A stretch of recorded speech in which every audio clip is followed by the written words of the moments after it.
this morning. It was raining, and my hair puffed up, so I had to re-twist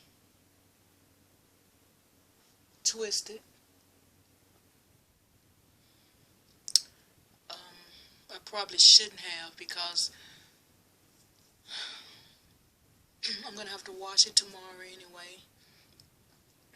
And even though it's all puffy and stuff, I was getting compliments about how cute it was. So